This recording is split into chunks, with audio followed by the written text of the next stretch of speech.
Hello friend, कैसे हैं आप लोग। मुझे उम्मीद है कि आप लोग एकदम मस्त होंगे। मैं आज आप लोगों के लिए सेंटअप एग्ज़ाम जो कल हुआ था, मैं आज उसका आंसर की बताने वाला हूं। और विषय है सामाजिक विज्ञान यानी सोशल साइंस है। बस ये जितने भी ऑब्जेक्टिव है सिर्फ है सेंटअप एग्ज़ाम के ही लिए नहीं, बल्कि बोर्ड एग्ज़ाम के लिए काफ़ी महत्वपूर्ण होने वाली है। इसलिए जितने भी ऑब्जेक्टिव है आप लोग याद रखना है आप लोगों को। तो शुरू करता हूँ मैं आज की क्लास को। फ्रेंड, हमारे इस यूट्यूब चैनल में आप अगर नए हैं तो प्लीज़ यूट्यूब चैनल को सब्सक्राइब कर दीजिए, ताकि आने वाले हर वीडियो का नोटिफिकेशन सबसे पहले आप तक पहुँचे। तो शुरू करता हूँ मैं आज की क्लास को। प्रश्न संख्या 1 में है, प्रतिनिध्यात्मक संस्था डियोमा का गठन कब हुआ था। तो इसका राइट आंसर हो जाएगा ए 1905 में। प्रश्न संख्या 2 में है, लाल सेना का गठन किसके नेतृत्व में हुआ। तो इसका राइट आंसर हो जाएगा बी ट्रॉट्स्की। प्रश्न संख्या 3 में है, निम्न में से कौन इटली का तानाशाह था। तो तानाशाह कौन था। तो इसका राइट आंसर हो जाएगा सी मुसोलिनी। प्रश्न संख्या 4 में है, निम्न में से किसके बुरशेनशॉफ्ट संस्था का संबंध था। तो इसका राइट आंसर हो जाएगा बी छात्रों का।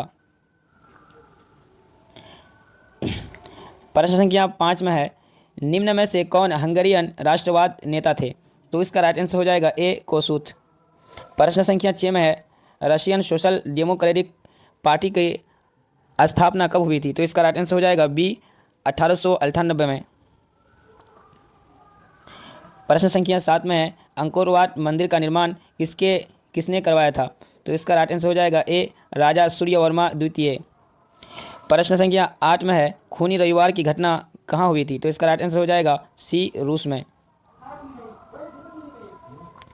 प्रश्न संख्या 9 में है, निम्न में से कौन कंबोडिया में गुटनिरपेक्षता एवं तटस्थता की नीति का समर्थक था।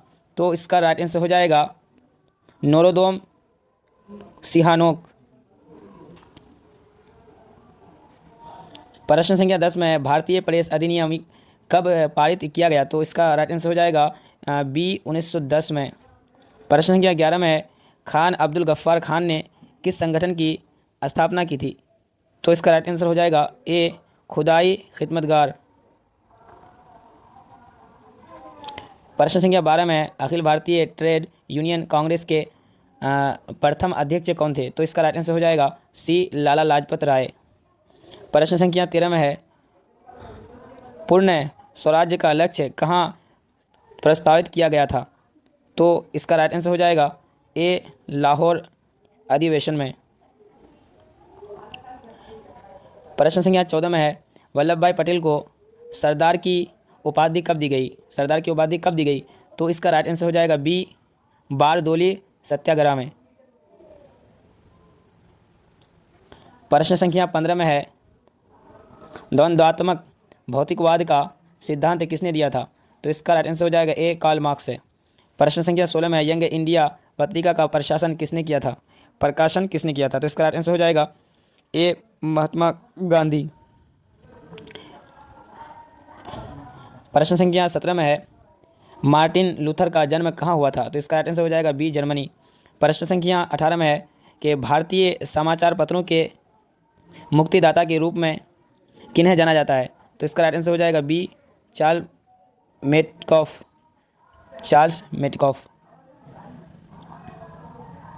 प्रश्न संख्या 19 में है, न्यू डील नामक नई आर्थिक नीति किस देश की थी। तो इसका राइट आंसर हो जाएगा बी अमेरिका। प्रश्न संख्या 20 में है, भारत निम्नलिखित में से किसका सदस्य है। तो इसका राइट आंसर हो जाएगा बी ओपेक। प्रश्न संख्या 21 में है, ब्रिटेन वुड्स सम्मेलन किस वर्ष हुआ था। तो इसका राइट आंसर हो जाएगा ए 1944। प्रश्न संख्या 22 में है, पन्ना राष्ट्रीय उद्यान कहाँ स्थित है। तो इसका राइट आंसर हो जाएगा ए मध्य प्रदेश। प्रश्न संख्या 23 में है, विश्व में पशुधन की दृष्टि से भारत का कौन सा स्थान है। तो इसका राइट आंसर हो जाएगा सी हो जाएगा इसका राइट आंसर, तीसरा स्थान में है। प्रश्न संख्या 24 में निम्न में से कौन सा प्राकृतिक भाग है। तो इसका राइट आंसर हो जाएगा सन, डी राइट आंसर हो जाएगा इसका। प्रश्न संख्या 25 में है, दुर्गापुर इस्पात संयंत्र किसके सहयोग से स्थापित किया गया? तो इसका राइट आंसर हो जाएगा सी, ग्रेट ब्रिटेन।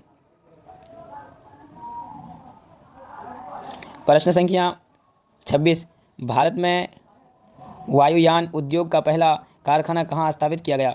तो इसका राइट आंसर हो जाएगा सी, बेंगलुरु। प्रश्न संख्या 27 में है, पूर्वोत्तर के रेलवे का मुख्यालय कहाँ है? तो इसका राइट आंसर हो जाएगा बी, गोरखपुर। प्रश्न संख्या 28 में है, भारत में रबर का अग्रणी उत्पादक राज्य कौन है? तो इसका राइट आंसर हो जाएगा डी, केरल। प्रश्न संख्या 29 में, निम्न में से कौन बागानी फसल है? तो इसका राइट आंसर हो जाएगा ए, चाय।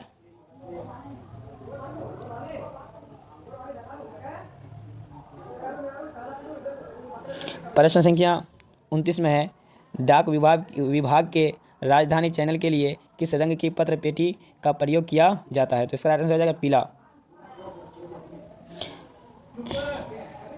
प्रश्न संख्या 31 में, निम्नलिखित में से किसमें मैग्नीज का उपयोग किया जाता है? तो इसका राइट आंसर इनमें से सभी, यानी डी इसका राइट आंसर हो जाएगा।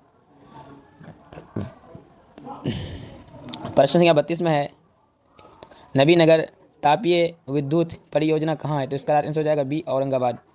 प्रश्न संख्या 33 में है, भारत के किस राज्य में कोई रेल लाइन नहीं है? तो इसका राइट आंसर हो जाएगा सिक्किम, सी इसका राइट आंसर हो जाएगा। प्रश्न संख्या 34 में है, रेशम उद्योग का प्रसिद्ध केंद्र कौन है? तो इसका राइट आंसर हो जाएगा ए, भागलपुर। प्रश्न संख्या 35 में, निम्नलिखित में से किसको आधार मानकर धरातल की ऊंचाई नापी जाती है? तो इसका राइट आंसर हो जाएगा ए, सागर तल। प्रश्न संख्या 36 में है, भद्रावती लौह इस्पात केंद्र को लौह अयस्क कहाँ से प्राप्त होता है? तो इसका राइट आंसर हो जाएगा ए, बाबा बूदन पहाड़ियाँ। प्रश्न संख्या 37 में है, भारत का पहला जैवमंडल आरक्षित क्षेत्र कहाँ है? तो इसका राइट आंसर हो जाएगा बी, नीलगिरी। प्रश्न संख्या 38 में है, निम्न राष्ट्रीय जलमार्ग में कौन उड़ीसा में है? तो इसका राइट आंसर हो जाएगा डी, राष्ट्रीय जलमार्ग। प्रश्न संख्या 49 में है, दक्षिण मध्य रेलवे का मुख्यालय कहाँ है? तो इसका राइट आंसर हो जाएगा सिकंदराबाद, ए। प्रश्न संख्या 40 में है, बाघ परियोजना की शुरुआत कब हुई? तो इसका राइट आंसर हो जाएगा ए, 1973। प्रश्न संख्या 41 में है, सुनामी किस भाषा का शब्द है? तो इसका राइट आंसर हो जाएगा ए, जापानी। प्रश्न संख्या 42 में है, नागार्जुन सागर कृत्रिम जलाशय किस नदी पर बना है? तो इसका राइट आंसर हो जाएगा सी, कृष्णा। प्रश्न संख्या 43 में है, मलबे के नीचे दबे हुए लोगों का पता लगाने के लिए किस यंत्र की मदद ली जाती है? तो इसका राइट आंसर हो जाएगा इंफ्रारेड कैमरा का, यानी डी इसका राइट आंसर हो जाएगा। प्रश्न संख्या 44 में है कि संसाधनों की खोज एवं प्रबंधन के लिए किसका प्रयोग किया जाता है? तो इसका राइट आंसर हो जाएगा सी, सुदूर संवेदी उपग्रह। प्रश्न संख्या 45 में भारत की सुनामी कब हुई थी? तो इसका राइट आंसर हो जाएगा सी, 26 दिसंबर 2004 को। प्रश्न संख्या 46 में है, कृषि क्षेत्र हेतु साख का पुनर्वित्त करने वाली शीर्ष संस्था कौन है? तो इसका राइट आंसर हो जाएगा डी, नाबार्ड। प्रश्न संख्या 47 में है, साख निर्माण का कार्य कौन करता है? तो इसका राइट आंसर हो जाएगा वाणिज्य बैंक, यानी बी इसका राइट आंसर हो जाएगा। प्रश्न संख्या 48 में है, बीमा को निम्नलिखित में से किस क्षेत्र में शामिल करते हैं? तो इसका राइट आंसर तृतीय, यानी सी इसका राइट आंसर हो जाएगा। प्रश्न संख्या 49 में है, अधिकतम लाभ अर्जन किस अर्थव्यवस्था के उत्पादकर्ताओं का मुख्य उद्देश्य है? उत्पादकर्ताओं का मुख्य उद्देश्य कौन सा हो जाएगा? तो इसका राइट आंसर हो जाएगा सी, पूंजीवादी अर्थव्यवस्था। प्रश्न संख्या 50 में है, आय और उपभोग के अंतर को क्या कहते हैं? तो इसका राइट आंसर हो जाएगा बचत, यानी ए इसका राइट आंसर हो जाएगा। प्रश्न संख्या 51 में है, आर्थिक आधारभूत संरचना में किसे शामिल किया जाता है? तो इसका राइट आंसर हो जाएगा इनमें से सभी, डी इसका राइट आंसर हो जाएगा। प्रश्न संख्या 52 में है, आवश्यकताओं का दोहरा संयोग निम्नलिखित में से किससे संबंधित है? तो इसका राइट आंसर हो जाएगा ए वस्तु विनिमय। प्रश्न संख्या 53 में है, भारत विश्व व्यापार संगठन यानी WTO का सदस्य कब बना था? तो इसका राइट आंसर हो जाएगा ए 1995 में। प्रश्न संख्या 54 में है, सर्वोच्च न्यायालय ने चिकित्सा व्यवसाय को कब उपभोक्ता संरक्षण अधिनियम के अंतर्गत एक सेवा घोषित किया? तो इसका राइट आंसर हो जाएगा सी 1995 में। प्रश्न संख्या 55 में है, व्यावसायिक कंपनियों के शेयरों तथा ऋणपत्रों का क्रय विक्रय कहाँ होता है? तो इसका राइट आंसर हो जाएगा बी पूंजी बाजार। प्रश्न संख्या 56 में है, राष्ट्रीय उपभोक्ता दिवस कब मनाया जाता है? तो इसका राइट आंसर हो जाएगा बी 24 दिसंबर। प्रश्न संख्या 57 में है, वैश्वीकरण का तात्कालिक लाभ आम लोगों को कैसे प्राप्त हो सकता है? तो इसका राइट आंसर हो जाएगा इनमें से सभी, इसका राइट आंसर हो जाएगा डी। प्रश्न संख्या 58 में है, सीमांत कृषकों को किस प्रकार के ऋणों की आवश्यकता होती है? तो इसका राइट आंसर हो जाएगा ए अल्पकालीन ऋण। प्रश्न संख्या 59 में निम्नलिखित में से कौन मुद्रा का प्राचीनतम रूप है? तो इसका राइट आंसर हो जाएगा बी वस्तु मुद्रा। प्रश्न संख्या 60 में देश की भौगोलिक सीमाओं के अंदर एक लेखा वर्ष में उत्पादित अंतिम वस्तुओं और सेवाओं का मौद्रिक मूल्य क्या कहलाता है? तो इसका राइट आंसर हो जाएगा 60 का बी सकल घरेलू उत्पाद।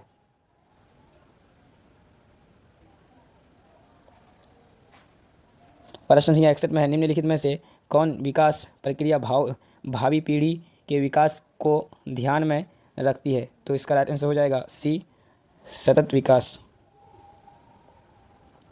प्रश्न संख्या 62 में है कि सूक्ष्म वित्त की शुरुआत कहाँ हुई थी? तो इसका राइट आंसर हो जाएगा सी बांग्लादेश। प्रश्न संख्या 63 में है, भारत की राष्ट्रीय आय का अनुमान सर्वप्रथम किसने लगाया? तो इसका राइट आंसर हो जाएगा बी दादा भाई नौरोजी। प्रश्न संख्या 64 में है, मनरेगा की शुरुआत किस राज्य से हुई? तो इसका राइट आंसर हो जाएगा बी आंध्र प्रदेश। प्रश्न संख्या 65 में है, भारत की पहली पंचवर्षीय योजना की अवधि क्या थी? तो इसका राइट आंसर हो जाएगा बी 1951 से 1956। प्रश्न संख्या 66 में है, निम्न में से किस सूची विषय पर कानून बनाने का अधिकार केवल केंद्र सरकार को होता है? तो इसका राइट आंसर हो जाएगा ए संघ सूची। प्रश्न संख्या 67 में है, विश्व में सर्वप्रथम राजनीतिक दलों की स्थापना कहाँ हुई थी? तो इसका राइट आंसर हो जाएगा ए इंग्लैंड में। प्रश्न संख्या 68 में निम्नलिखित में से किस राज्य को विशेष दर्जा प्राप्त है? तो इसका राइट आंसर हो जाएगा डी इनमें से सभी। प्रश्न संख्या 69 में स्थानीय स्वशासन की प्रामीण संस्था कौन है? इसका राइट आंसर हो जाएगा जिला परिषद। प्रश्न संख्या 70 में है, सूचना के अधिकार आंदोलन की शुरुआत किस राज्य से हुई? तो इसका राइट आंसर हो जाएगा सी राजस्थान। प्रश्न संख्या 71 में है, निम्नलिखित में से किस दल की स्थापना कांशीराम ने की थी? तो इसका राइट आंसर हो जाएगा सी बहुजन समाज पार्टी। प्रश्न संख्या 72 में निम्नलिखित में से किसके नेतृत्व में 1977 में जनता पार्टी का गठन हुआ था? तो इसका राइट आंसर हो जाएगा ए जयप्रकाश नारायण। प्रश्न संख्या 73 में है, वेस्ट इंडीज संघ की स्थापना कब हुई? तो इसका राइट आंसर हो जाएगा बी 1958। प्रश्न संख्या 74 में है, निम्नलिखित में कौन भारतीय संविधान सभा का सदस्य नहीं था? तो इसका राइट आंसर हो जाएगा सी महात्मा गांधी। प्रश्न संख्या 75 में निम्नलिखित में कौन सी भाषा अनुसूचित भाषा की श्रेणी में आती है? तो इसका राइट आंसर हो जाएगा बी मैथिली। प्रश्न संख्या 76 में भारतीय संविधान के अनुच्छेद 40 का संबंध निम्नलिखित में से किससे? तो इसका राइट आंसर हो जाएगा बी स्थानीय स्वशासन। प्रश्न 77 में है, पंचायती राज की शुरुआत कहाँ से हुई थी? तो इसका राइट आंसर हो जाएगा ए नागौर। प्रश्न संख्या 78 में है दल बदल कानून निम्न में से किस पर लागू होता है? तो इसका आंसर हो जाएगा ए, सांसदों एवं विधायकों पर। प्रश्न संख्या 79 में है वर्तमान में लोकसभा की सदस्य संख्या कितनी है? तो इसका आंसर हो जाएगा सी, 543। प्रश्न संख्या 80 में है बेल्जियम में जनसंघर्ष का आधार क्या था? तो इसका आंसर हो जाएगा भाषा, सी। तो फ्रेंड, आप लोगों को वीडियो कैसे लगी कमेंट बॉक्स में ज़रूर बताइएगा। फिर अगले वीडियो में मिलते हैं अगले क्लास में, तब तक के लिए धन्यवाद।